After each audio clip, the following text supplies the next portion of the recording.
जय श्री कृष्णा। आप सभी का मेरे इस चैनल पर बहुत बहुत स्वागत है। आज हम इस वीडियो में आप सबके लिए लेकर आए हैं भाद्रपद मास के कृष्ण पक्ष में आने वाली अजा एकादशी की व्रत कथा। तो चलिए अब हम कथा शुरू करते हैं। उससे पहले अगर आप मेरे इस चैनल पर नए हैं तो मेरे इस चैनल को सब्सक्राइब करें और आपको मेरी ये कथा अच्छी लगे तो कमेंट में जय श्री कृष्णा जरूर लिखें। एक बार युधिष्ठिर जी ने श्री कृष्ण से पूछा, जनार्दन, अब मैं यह सुनना चाहता हूँ कि भाद्रपद मास के कृष्ण पक्ष में कौन सी एकादशी होती है, कृपया बताइए। भगवान श्री कृष्ण बोले, राजन, एकचित होकर सुनो। भाद्रपद मास के कृष्ण पक्ष की एकादशी का नाम अजा है।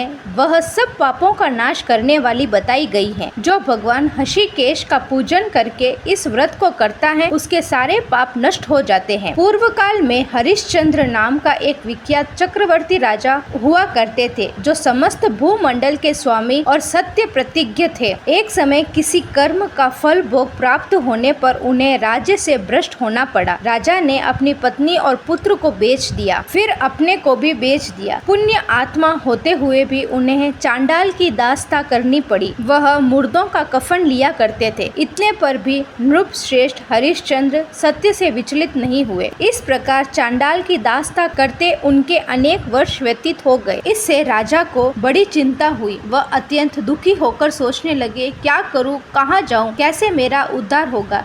इस प्रकार चिंता करते करते वह शोक के समुद्र में डूब गए। राजा को आतुर जानकर कोई मुनि उनके पास आए। वह महर्षि गौतम थे। श्रेष्ठ ब्राह्मण को आया देख नृप श्रेष्ठ ने उनके चरणों में प्रणाम किया और दोनों हाथ जोड़ गौतम के सामने खड़े होकर अपना सारा दुखमय समाचार कह सुनाया। राजा की बात सुनकर गौतम ने कहा, राजन, भादो के कृष्ण पक्ष में अत्यंत कल्याणमय अजा नाम की एकादशी आ रही है जो पुण्य प्रदान करने वाली है।